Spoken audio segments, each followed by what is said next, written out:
Hey guys, Matt here, and I'm bringing you a gameplay of Naissance in 1080p.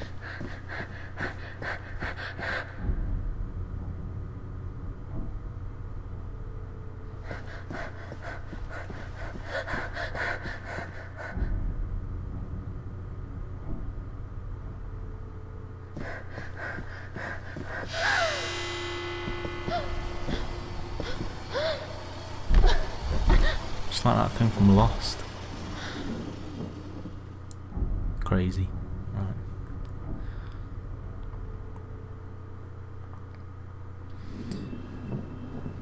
Okay, so this came out on Steam a couple of days ago.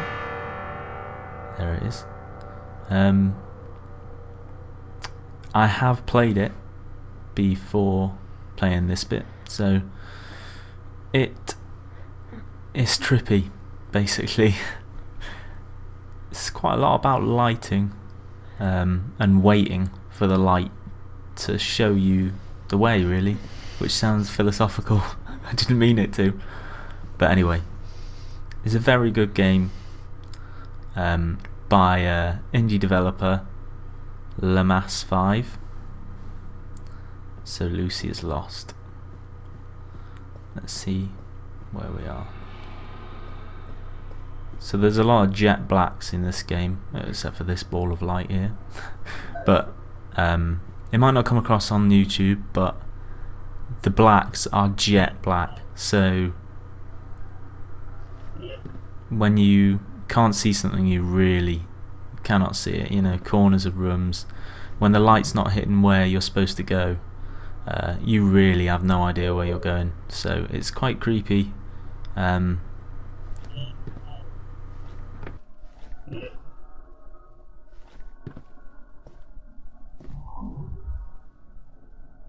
The controls are just really quite nice as well.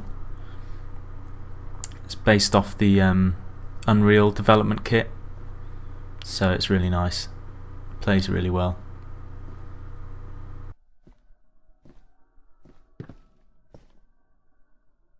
I don't know where I'm supposed to be going. Oh, this, yeah. A little bit of loading screens reminds me of Half-Life 2. Sometimes the loading screens are a bit annoying, but they're alright. But it's just there's very rarely do I play a game nowadays with a little bit of loading. Oh god. Right. See, this is what I mean as well. The light and the dark are quite absolute. So here it is. This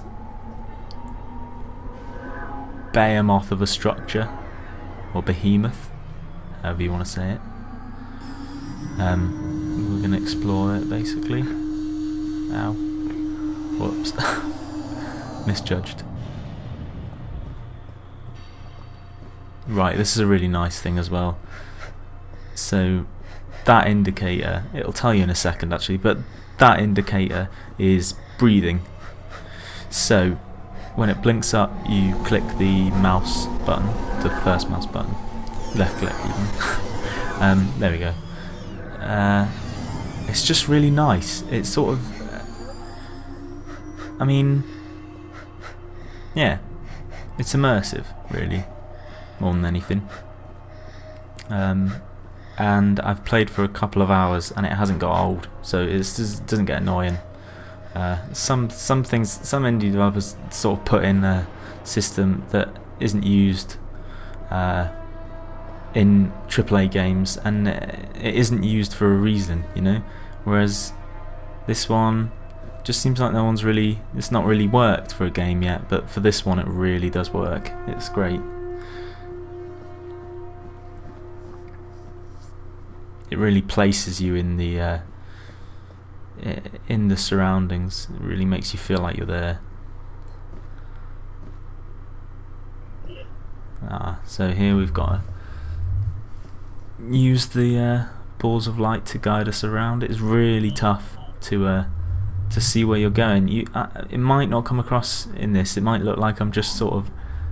Actually, it does. It probably does look like I'm just sort of slowly moving around the place, trying to show you as if I'm you know, oh, what's going on, like role playing, but it isn't. It is quite tough to see where you're going. You've got to wait for the light to move, have a look round, assess where you're going. There's actually quite a lot of that, really, stopping and assessing, especially in this room. I think I remember this one. It's not exactly a puzzle. It's more just sort of waiting for the world to allow you to move, really, more than anything. So it's not like Braid where you've got to wait and work out certain things. It's more like you do stop and observe. So in a way, it's sort of like the observational thing in Braid and other puzzle games. Like in here, for example. So I can see where I'm going right now, and then now I just can't at all. Well, I can from here, but you have to wait, really, because, you know, you sometimes forget that there's a little mini gap, you might fall short, and then you're dead, really. You can die in this game, by the way. Well, as you saw from when my face bled before when I jumped off that thing a bit too high. Right. Ah.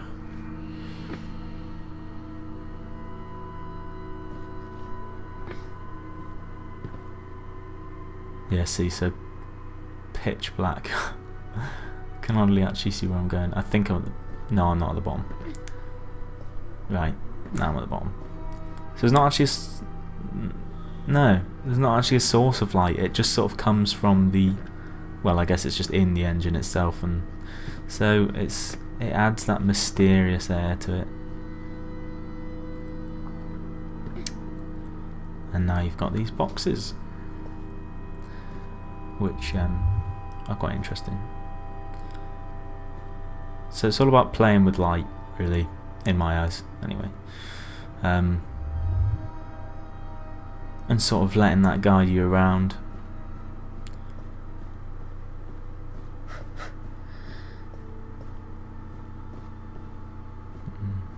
Nope. There we go.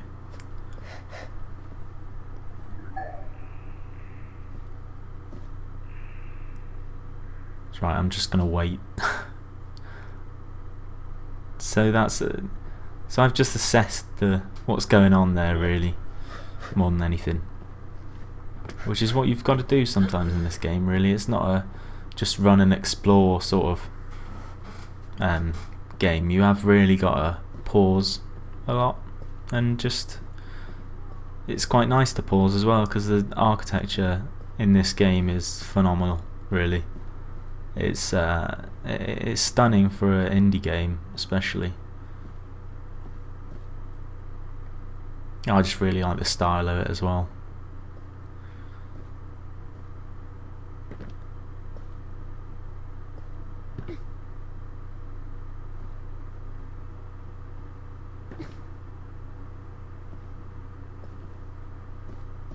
There's the loading screen again.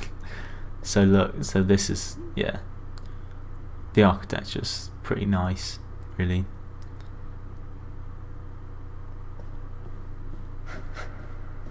I meant to look up before making this whether an architect actually worked on it, because I wouldn't be surprised, because it's just so nicely done. And here, so we move the light around to open spaces like this, and if you're still in there when it moves back, then you're dead, obviously, because the box just closes. So oh shit, sorry. Okay. So you'll see what I mean now as well. So if I move this light, yeah, if I move this light down to here, that means when I move this one, that won't go see through, this one will. So basically I would have fallen through the ground if I hadn't have moved that first light, basically. You should buy it and play it, because it's good. Very good. So I'll move this one around so that this doesn't go see-through when I move that one. Bloody hell. Right. You fall a lot in this game, so yeah. So that's all blocked up now, and this is open. For me to walk straight through. Where's that? Oh yeah. Okay.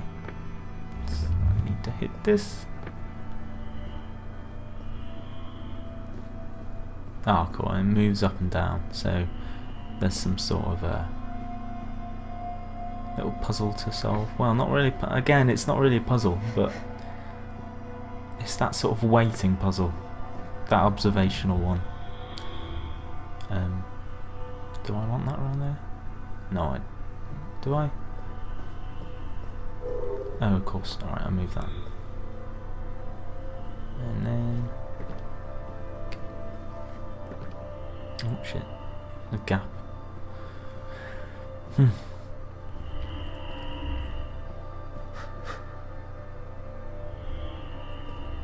As I said, if you get stuck in there, you're dead. And the checkpoint system in this game is quite, I wouldn't say wrong, I'd just say it's a bit ruthless really. It sends you back quite a way. Yeah, it's a little bit ruthless really. So here we are back in the main room. And that's going over there.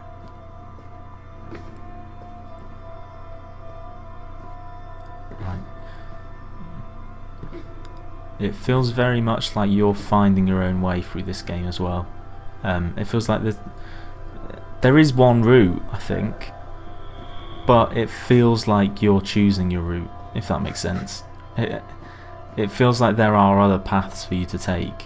You might see a bit more what I mean later on in the gameplay, but yeah, this is tough, this bit, sorry.